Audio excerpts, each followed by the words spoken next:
መነሻዬ አብይ የመንግስቱ መሪ ሆኖ እስከሚቆይበት ጊዜ ድረስ ሀገራችን ከድጡ ወደ ማጡ ትሄዳለች ነው መነሻዬ። ዶክተር ያላልኩበት ምክንያት ትምህርቱ ላይ ጥያቄ ስላለብኝ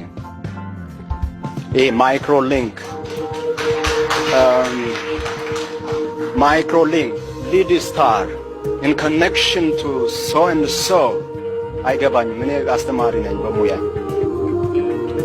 እና ትንሽ በትክክል ገልጸዋል ብዬ የማስበው ኮሎኔል አብይ ብዬ ብጠራ ነው። በተግባር አሳይቷልና በህዝብ ተወካዮች ፊት ዝቶ ገሏል።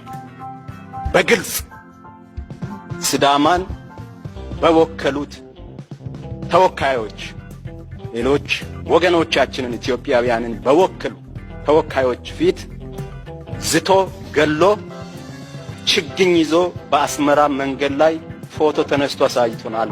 ሬሳ ያየን ዛት the fact እኔ እንደ አሰምቶት እንዲ ጥጋ ጥግ ይዤ የሚሄድ ሰው አይደለሁም። እድሜ እንኳን ብዙ አልሄደም፣ 37 ነው። በዚህ በ37ቱ ብዙ ነውር አለ እያየሁ ያደግኩት። እሱን ካልኩ በኋላ በኃይል እንድነሳ አይደለም የሚፈልገው፣ ችግር እንድደርስበት አይደለም የሚፈልገው። በሰብአዊነት ምንም ጥላቻ የለብኝም፣ ግን በምርጫ ግልጽ በሆነ ምርጫ አብይ ስራ መቀየር አለበት። ሀገር ማስተዳደር አልቻለም። ይችላልው ካለ ችሎታ ካለው ይችላልው ካለና ችሎታ ካለው አልፈለገም ማለት ነው። ማፍረስ ነው የፈለገው ማለት ነው። ወደሚፈልገው ነው መውሰድ የፈለገው ማለት ነው። ወይ አልቻለም። ይችላልው ካለ ደግሞ እሱ ወደሚፈልገው ነው እየወሰደ ያለው። እሱ የሱ መንገድ አገርን ያፈርሳል።